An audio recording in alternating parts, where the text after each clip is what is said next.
Graffiti. If you live in, have ever visited, or seen on TV a city, then you know what it is. It can look like this, or even this. It's found on New York subway trains, the Berlin Wall, in the prehistoric Chauvet Cave in France, and even on the moon. Everywhere humans have been, it seems we left our mark. Modern-day graffiti artists and writers are known for doing some pretty brazen things, like tagging mansions, live elephants, and shredding their own million-dollar works. They've inspired video games, been nominated for Academy Awards, and maybe even saved lives. But despite its abundance and perhaps growing acceptance, graffiti remains a divisive and complicated topic. Some people hate it, condemn those who do it, start their own vigilante cleanup groups, throw taxpayer money at the problem, while other people love it, support it, buy it, and protect it. Graffiti forces us to consider questions like, is it art or vandalism? And who owns public spaces? The people who live there and contribute to the culture and vibe, or the people and businesses who claim ownership over the land, including those who sell advertising space? Putting shit like this in everyone's line of sight while we're just trying to get through another fucking day. I want to know how we have come to have such diverse opinions about graffiti, how we judge those who do it, criminalize their tools and behaviors, and on the other side, celebrate, exhibit, and profit from their work. Have we always restricted people from writing on public walls? Or is this a new thing? Or in other words, why are we such hypocrites?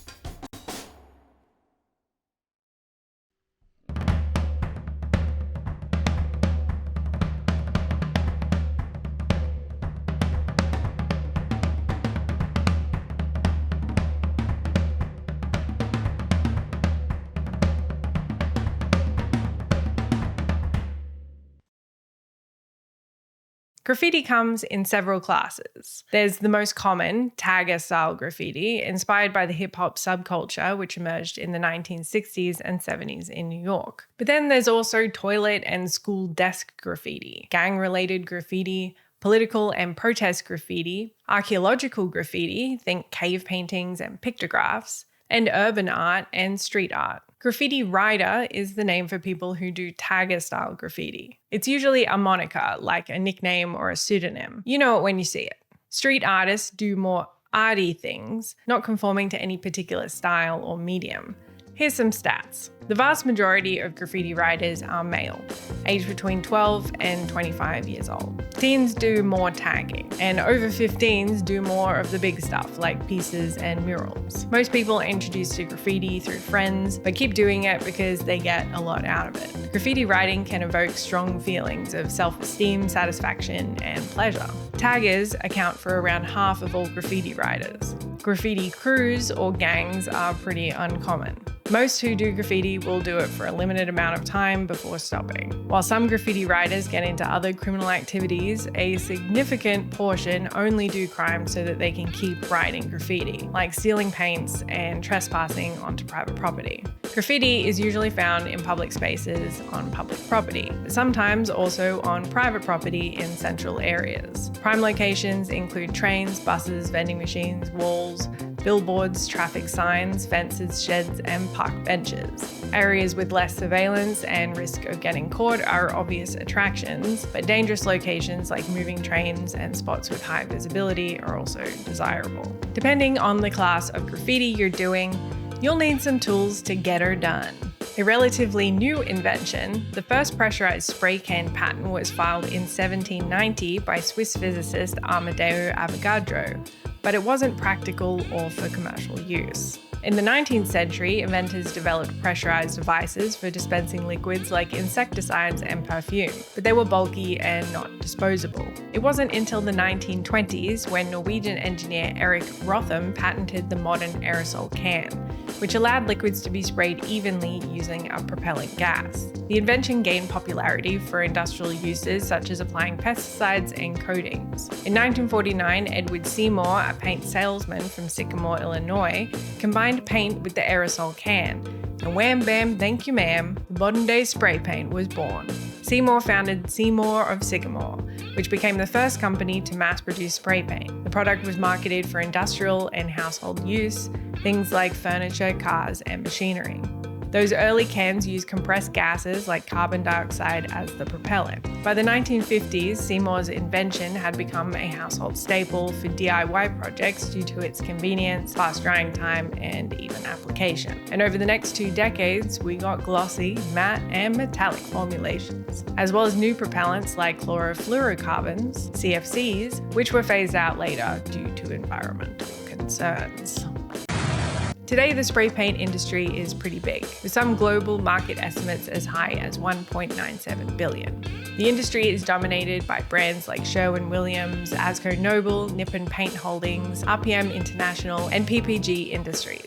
Spray paint is on everything, from cars to planes and defense ships, to the anti-corrosion coatings on bridges, the packaging and branding on our food and drinks, electronics, and Julie's DIY bedside tables that she can't seem to flip on Marketplace. Modern-day spray paint cans primarily use liquefied gases as propellants. Hydrocarbons like propane, butane, dimethyl ether, and when environmental concerns are a priority, compressed gases like CO2 and nitrogen. There's 2 types of spray paint, solvent-based and water-based. Solvent-based is super tough, weather and UV resistant, and fast drying. It's hard to get rid of, so you'll need heavy-duty solvents like acetone or paint thinner. Its strong chemical smell is due to something called volatile organic compounds, or VOCs, which, aside from creating smog and negatively affecting the climate, can cause respiratory issues, liver or kidney damage, and even cancer with prolonged exposure. With the rise in popularity and street art, specialized stores now sell spray paint in every color you can imagine, along with a variety of caps that create different effects. Markers and dabbers are popular too. Or maybe you want to do stickers, stencils, sculptures, wheat paste, or get crafty with yarn.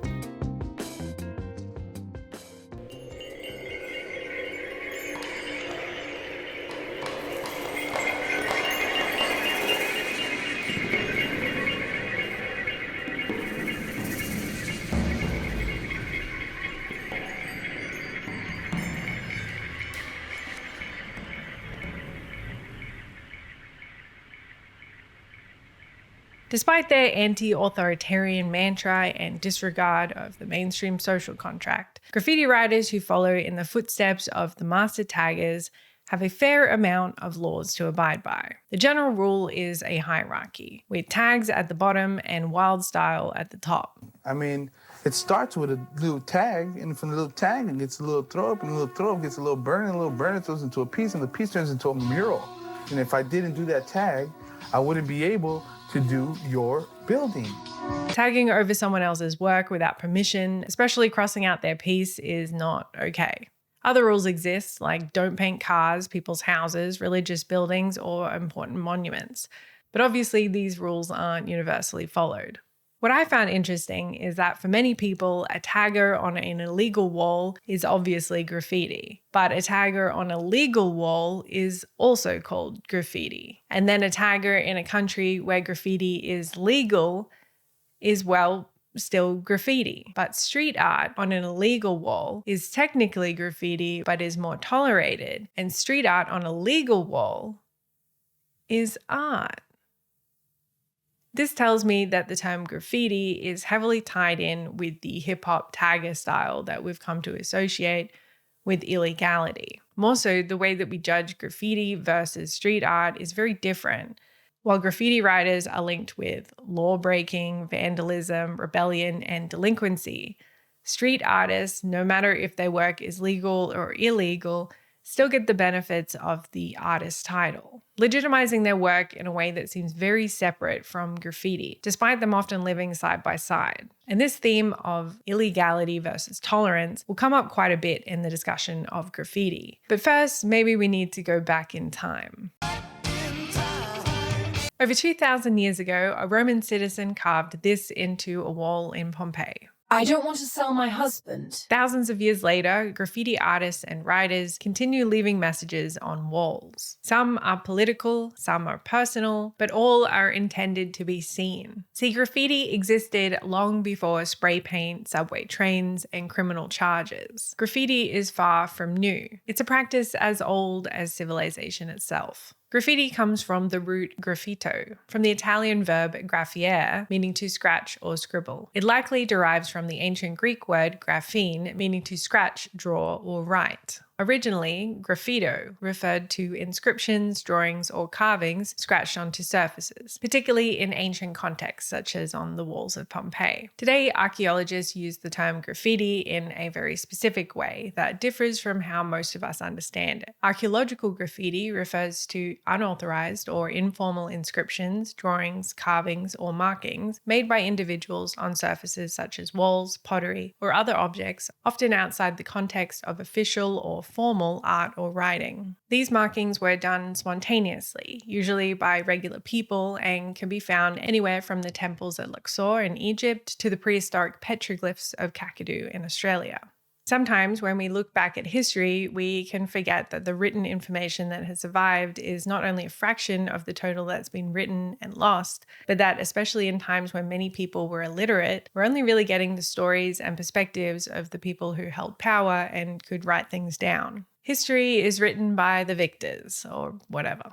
The cool thing about archaeological graffiti is that it gives us insight into the lives, thoughts, and cultures of regular people, the stuff that official historical records often left out. We get to see glimpses into people's identities, their relationships, their political opinions, religious beliefs, and sense of humor. We can see them claiming ownership of these communal spaces and making their private thoughts public in a really deliberate way. SFU geography professor Nick Headley says, the iconic architecture of ancient Egypt was built by those in positions of power and wealth, but the graffiti records the voices and activities of everybody else.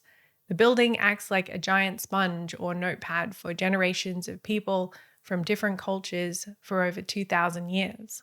In this way, graffiti goes beyond the art versus vandalism debate, as it represents a kind of historical record and this human need to mark existence and shared experiences over time. But maybe you're thinking, yeah, that's sweet and all, but how did people judge graffiti throughout history? Was it a crime? Finished! Right. Now don't do it again. Graffiti wasn't always criminal. In ancient Rome, Egypt, Pompeii, and other civilizations, graffiti wasn't seen as inherently illegal. It was often tolerated or overlooked because it was a common part of everyday life. Even in religious or official spaces, graffiti often coexisted with more formal art and inscriptions. For example, pilgrims scratched their names or prayers on sacred monuments and churches during the Middle Ages, and these acts were often seen as devotional rather than destructive. In the Renaissance, travelers and explorers often left graffiti on monuments or ruins, like Lord Byron carving his name into the Temple of Poseidon in Greece. It wasn't exactly criminal, but it did reflect a sense of entitlement to scratch your name into a temple. Even up until the early 19th century, tourists were carving their names on the Colosseum as a symbol of cultural engagement rather than vandalism. But things started to shift during the 19th and 20th centuries, when cities exploded in size and we had to figure out how to control all these people. Urban planning sought to create orderly, functional cities, emphasizing cleanliness, efficiency, and discipline. Combined with Victorian ideals about propriety and morality, graffiti began to be seen as an affront to civic pride and was increasingly associated with mischief and moral decay, especially among the working class. As governments and private entities started controlling more public spaces, markings on walls you didn't own shifted from self-expression and cultural engagement to defacement and damaging to urban order. Anybody like graffiti? No. And now I hate to side with the Unabomber, but rapid urbanization and industrialization did fuck a lot of things up, especially for kids. We realized that their tiny hands and bodies were perfect for maintaining all these fun new machines. Plus, a 5-year-old is the cheapest labor you can get. Children worked 12 to 16 hours a day, 6 days a week in strict and brutal conditions, often enduring physical punishment to maintain productivity. Many got sick, injured, and died. When they weren't working, children were often left unsupervised for long periods of time. And if you were a poor kid, maybe your family wasn't looking after you, well, you might as well use that time to do a bit of petty crime, also known as survival. Increasing numbers of poor kids on the streets pickpocketing was seen as a potential threat to social order. And the response was just as we would expect. Laws that criminalized behavior associated with poverty, like vagrancy and loitering, which disproportionately targeted children. Because don't consider any other reason why these kids are out on the streets, just make it illegal for them to be there. That'll solve it. In the early 1800s, reformers established houses of refuge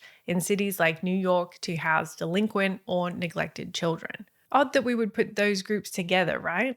These institutions were intended to rehabilitate youth, but often relied on strict discipline and hard labor. Around this time, we see a split in how children are viewed by society. If you won the birth lottery and were born into a middle or upper class family, you were seen as vulnerable and in need of protection. But if you ended up in a working class family, the prevailing attitude was that discipline and labor were essential to prevent moral corruption. And this isn't the only time that we see a line drawn between poverty and moral failing. Over the next 2 centuries, our beliefs about children changed a lot. We got juvenile courts, which aimed to rehabilitate rather than punish, delinquency laws, which applied only to kids, things like truancy and curfew violations, and the parens patriae doctrine, a legal principle meaning parent of the nation, basically the idea that the state could step in and act in the best interests of a child. It's a paternalistic doctrine that has underpinned juvenile justice systems worldwide. And while the juvenile justice system initially aimed to save children from moral decay, its punitive underpinnings looked more like control rather than care.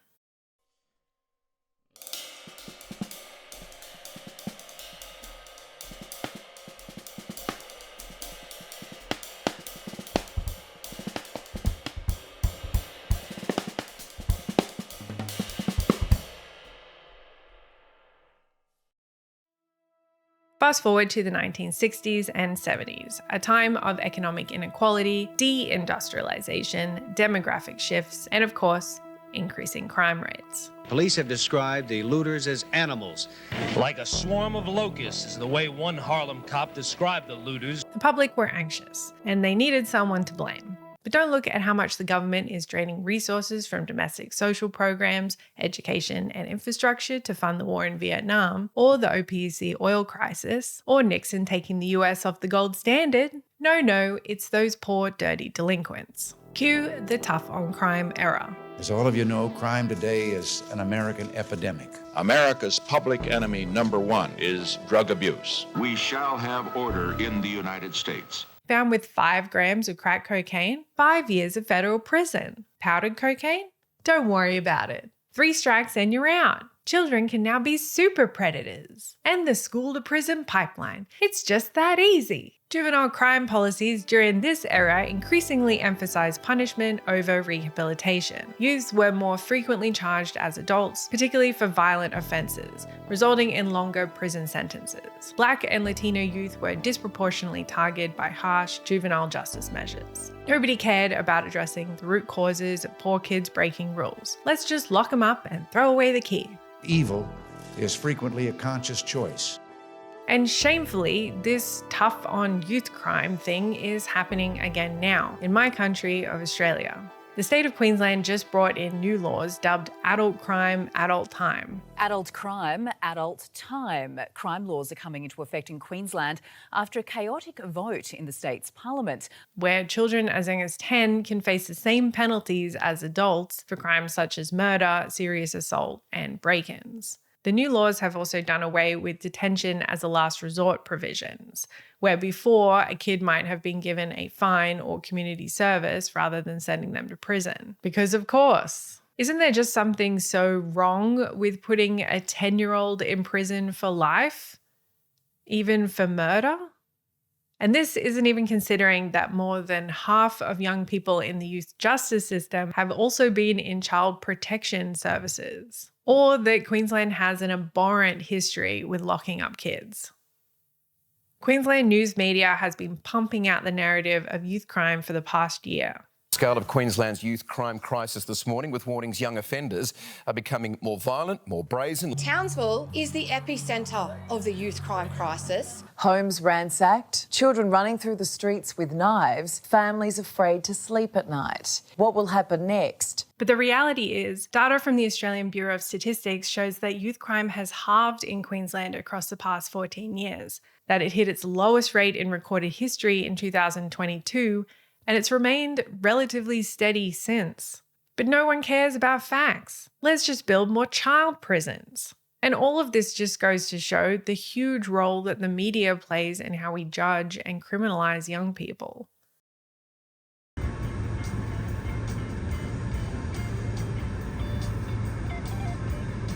Okay, and now you might have forgotten that this is a video about graffiti, and I might have too, but here we go, tying it all together. When taggers first emerged in New York in the 1960s and 70s, it was primarily done by Black, Latino, and working class teens. Graffiti grew alongside the nascent hip-hop culture which emerged in the Bronx in the 1970s. The four elements of hip-hop, DJing, MCing, breakdancing, and graffiti, otherwise known as music, dance, and art, formed a cultural movement that gave voice to people in a city that didn't give a shit about them.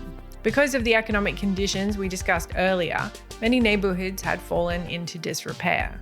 The Bronx, Brooklyn, and Harlem were particularly hard hit, with burned out buildings, abandoned lots, and high crime rates.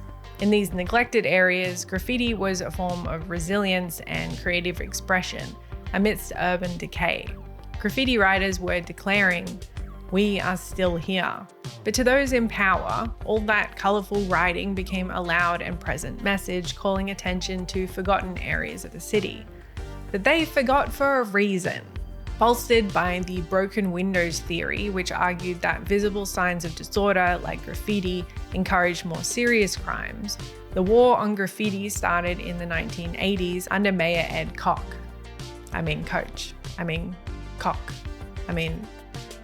Koch. With initiatives like the 1984 Clean Car Program. I decided to suggest that they put a dog in the yard to keep the graffiti vandals out. The response was, well, maybe somebody will climb over the fence and the dog will bite them. I said, well, I thought that's what the dog was for. But if you're afraid of having the dog bite such a vandal, what you should do then, instead of using a dog, is to use a wolf. Increased surveillance of train yards and high traffic areas, and stricter legal consequences. Graffiti was now classified as a criminal offense. Well, it is one of the quality of life offenses. It's like three-card Monte and pickpocketing and shoplifting, graffiti defacing our public and private walls. They're all in the same area of destroying our lifestyle. I think a repeater, three-time repeater would be 5 days in jail. Now, obviously, a murderer, if you believe in the death penalty as I do, you want to have the option of executing a murderer. You wouldn't do that to a graffiti writer.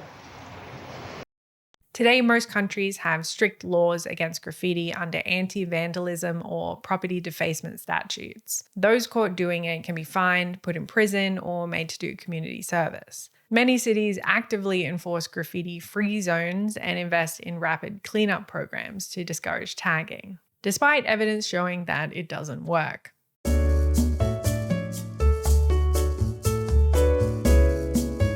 And why doesn't it work? Because graffiti, like many other youth cultures, was born out of rebellion. Hi, I'm Tony Hawk. We've all seen graffiti on walls, fences, utility poles, even sidewalks. It's not cool. It's ugly. Don't you make the wrong choice. This is what a tagger looks like. It's happening again. The story of the rebellious teenager is nothing new. Societies throughout history have tried to figure out why young people challenge authority and break rules. And we've had some funny ideas. Aristotle believed that teenagers were impulsive, angry, and rebellious because they had hot blood, a literal excess of heat in the body. In medieval Europe, rebellious teens disobeying their parents or the church were seen as either insane or under demonic influence, or the power of the full moon, to be treated with prayer, fasting, and even exorcisms. In ancient China, Confucian scholars believed that rebellion was born from too much freedom and not enough parental discipline, and could be prevented with more chores and studying. The humors theory of ancient Rome and the Middle Ages determined that too much blood made you hyperactive and impulsive, and excess black bile made you moody and defiant.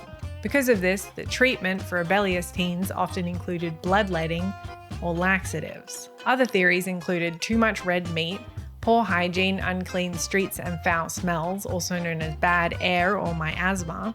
That's funny because miasma reacts to unclean air too. rock and roll music, comic books, long hair, and too much education. At some stages, teenage rebellion was even thought to be contagious. In the early 1900s, psychologists like G. Stanley Hall, considered the father of adolescent psychology, described adolescence as a period of storm and stress, marked by inevitable conflict, mood swings, and defiance. Hall saw these traits as natural, but also saw adolescence as a sort of temporary mental illness. Today, scientists attribute rebellion to surges in hormones like testosterone and estrogen during puberty. These hormonal changes, combined with incomplete brain development, make teenagers impulsive and defiant. So because it's the theory of our time, let's say that it is all about hormones and brain development. Does that mean that it's a natural phenomenon? Some believe that teenage rebellion and risk-taking is natural. It's an animal instinct. Perhaps we need to reject our parents' authority in order to go carve out our own path. But others believe that it's not natural and is instead a response to the rules and structures of modern civilization. In hunter-gatherer societies, for example, by the age of 6 or 7, children have already learned how to hunt, identify edible plants, and care for babies. Children are often raised in small communities with alloparents, non-parental caregivers, meaning that they have more support around them, as well as opportunities to observe, learn skills, and develop individual autonomy. This greatly contrasts with the Western nuclear family model, where children spend most of their time with their parents and siblings or teachers in a formalized school setting. In the West, while many could argue that we give kids too much freedom, we also treat them as if they have no rights to make decisions for themselves. They must be protected from the modern world. And a parent's job is to facilitate the growth of model citizens. And I'm not saying that we should treat 13-year-olds like adults, especially legally. But perhaps we don't give young people the chance to prove themselves at a time when they need to. Perhaps the rules create the rebellion as teenagers start to understand more about the world, but while they're continuing to be treated as dumbass kids. Perhaps it's the paternalistic approach to controlling someone's behavior that lights the fire of resistance. Even when lawfully you are considered an adult, you're not always treated like one. I'm in my 30s and I still get treated like a child by older people. Author Michael Mead says, in many tribal cultures, it is said that if boys were not initiated into manhood, if they were not shaped by the skills and love of elders, then they would destroy the culture. If the fires that innately burn inside youths are not intentionally and lovingly added to the hearth of community, they will burn down the structures of culture just to fill the warmth. Nearly every culture has a ritual of transition from boy to man, girl to woman. They are usually gruesome adventures involving emotional and physical pain. The Saturday Mawe Indians hold a painful 11-hour ritual in which boys as young as 12 must stick their hands into a pair of specially made gloves, each one infested with a swarm of angry, stinging jungle carnivores. Each child must pass a test of manhood or womanhood, where they must show courage, endurance, and the ability to control one's emotions. It's usually done at around 13 years old, and in many cultures, there's a lot of penis stuff. Stop it.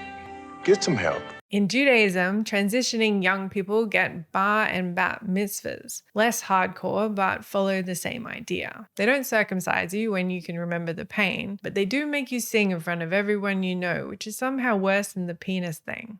It's a discernible moment in time when you know that you are now expected to behave in a certain way. And if you do, you'll be respected by those around you. Aside from the fascination with dicks, I think the philosophy of the tagger has a lot of similarities to this. The rules of the hierarchy ensure that each new rookie rider must go through a sort of education, one that's recognized by your peers. It's physical, involves taking risks, showing courage, endurance, and the ability to control one's emotions. As you progress through the stages, improve your skills and presence in your community, you will be respected and supported. You might feel a sense of accomplishment and belonging to something bigger than just you. I think that the movement of graffiti speaks to something very real and present inside of all of us. This desire to prove ourselves, find find belonging and leave our mark. Perhaps in times of economic instability and crumbling education and health systems, young people feel a greater sense of disillusionment with what the future holds. Yeah, duh. Perhaps the way we respond to our youth with harsh penalties and lifelong labels actually makes the problem worse. And perhaps without positive connections to community and meaningful rituals that introduce young people into the next phase of their lives, they will continue to exist on the fringes, creating community and belonging in places that feel like home. Yeah, but tags are still ugly though. Okay, but that's just what I think. What do you think about graffiti? Yeah, nah? Or nah, yeah? Let's chat about it in the comments. I need people to talk to about this. As always, a massive thank you to my Patreons who continue to support this channel. I would not be able to afford to do this without you. Like and subscribe for the almighty algorithm. Bye!